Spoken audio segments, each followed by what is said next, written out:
अल्लाह के रसूल ने फरमाया, अपने मरहुमीन की कब्र पे जाया करो, क्योंकि वो इंतकाल के बाद इंतज़ार करते हैं कि कोई आए और हमारे लिए दुआए मग़फ़िरत करे। इमाम अली अलैहिस्सलाम ने फरमाया कि अपने मरहुमीन की कब्र पे जाया करो, क्योंकि इससे उनको खुशी मिलती है, और वहाँ जाकर उनके लिए दुआए मग़फ़िरत किया करो। जब तुम ये करोगे तो वो बरज़ख से तुम्हारे लिए दुआ करेंगे, और अल्लाह बरज़ख से की गई वालिदैन की दुआ औलाद के लिए कभी रद्द नहीं करता। बीबी सैयदा फातिमतुज़ ज़हरा सलामुल्लाह अलैहा ने फरमाया, बदबख्त है वो औलाद जो अपने वालिदैन के इंतकाल के बाद उनके लिए दुआए मग़फ़िरत नहीं करता और इसी वजह से अपनी परेशानी बढ़ा देता है। इमाम हसन अलैहिस्सलाम ने फरमाया, जब भी अपने मरहुमीन की कब्र पे जाया करो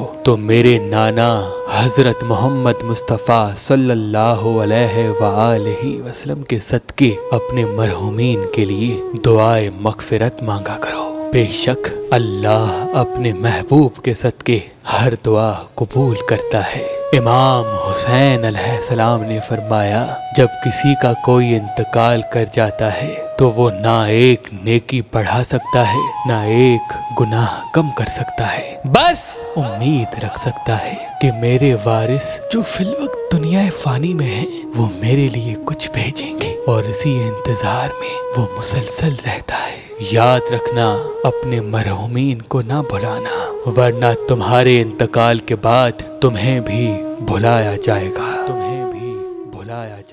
अगर आप शादी करना चाहते हैं लेकिन आपको अच्छा रिश्ता नहीं मिलता, अल्लाह के करम से हमारे पास पाकिस्तान से बाहर और पाकिस्तान में भी मुख्तलिफ मसलक और मजहब के रिश्ते मौजूद हैं। तो अभी हमारी वेबसाइट मेहरबान.com पे आएं, शादी का फॉर्म फिल करें और अपने लिए एक अच्छा रिश्ता हासिल करें। आप अपने लिए एक अच्छा रिश्ता हमारी एप्लीकेशन मेहरबान अली जो गूगल प्ले स्टोर और iPhone ऐप स्टोर पे मौजूद है उनसे भी हासिल कर सकते हैं। मजीद मालूमात के लिए हमारे नंबर पे कॉल करें। अल्लाह आपको सलामत रखे, अल्लाह आपको सलामत रखे, अल्लाह आपको सलामत रखे।